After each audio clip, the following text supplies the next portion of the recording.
All right, welcome to The Explainer. Today we're going to tear apart one of the most famous and, as you'll see, misunderstood concepts of World War II, Blitzkrieg.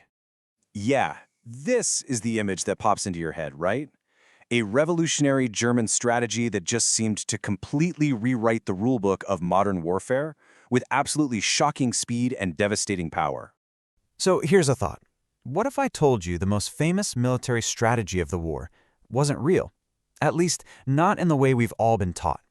So let's really get into this, because when you pull back the curtain on Lightning War, you find a story that's way more complex and, honestly, a lot more fascinating than the legend. To get to the bottom of this, we have to start with the word itself. Where did Blitzkrieg even come from?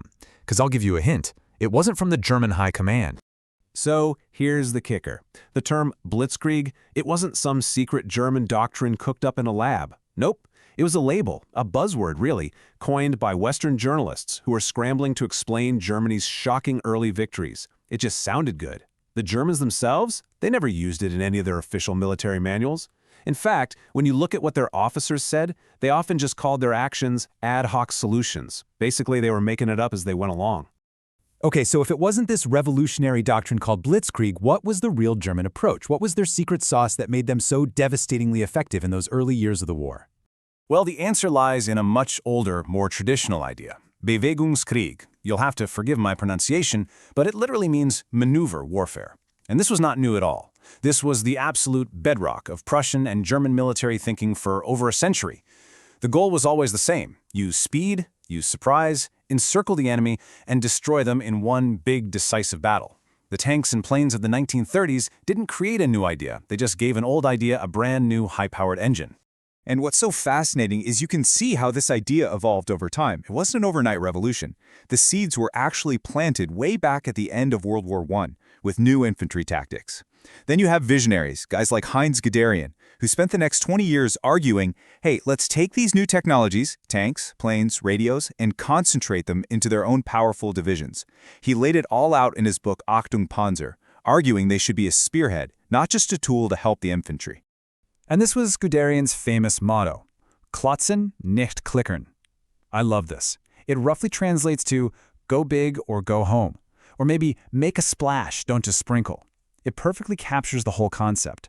Don't spread your forces out thinly. You concentrate everything you have at one decisive point, the Schwerpunkt. Punch a hole clean through the enemy line and just pour into their rear areas. So now, let's see how all these pieces, the old doctrine, the new tech, Guderian's big ideas, how it all came together in the one campaign that truly cemented the Blitzkrieg legend in everyone's minds, the Battle of France in 1940. I mean, this plan was a total masterclass in Bewegungskrieg. First, you've got the feint, a fake-out punch into Belgium to draw the best Allied armies north, pulling them out of position. Then, boom, the Schwerpunkt. The real hammer blow comes through the Ardennes forest, a place everyone thought was completely impassable for tanks. And once they were through, the Panzer divisions didn't stop to fight. They just floored it for the coast to trap the enemy. It was this huge, high-risk gamble that worked better than the Germans themselves ever could have imagined. And this just illustrates the difference so perfectly. You might be surprised to learn the Allies actually had more tanks, and many of them were individually better than the German ones. But look at how they used them. Doled out in little packets to support the infantry. The Germans, on the other hand, massed them together into armored fists. But the real game changer? Look at that second point, the radio. Every single German tank had one. This gave them an incredible ability to coordinate and adapt on the fly, moving at a speed their enemies just couldn't possibly match. But here's the thing about that perfect storm in 1940. It was a unique moment, a one-off really. And this German way of war, well, it had some critical, deep-seated weaknesses that were about to be brutally exposed as the war dragged on. See, maneuver warfare wasn't some kind of magic formula. It was totally dependent on having the perfect conditions. It needed that flat, open tank country, not the endless mud and snow of the Russian front. Those armored spearheads were incredibly thirsty, always in danger of outrunning their fuel and supplies. And it absolutely positively required control of the skies, which Germany eventually lost. And, their enemies got smart.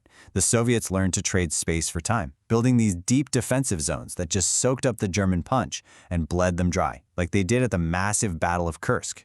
Now look at this number, 2.7 million. Any guesses what that is? That is the number of horses the German army used in World War II. Let that sink in for a second. That one fact just completely shatters the myth of this futuristic, fully mechanized army, doesn't it?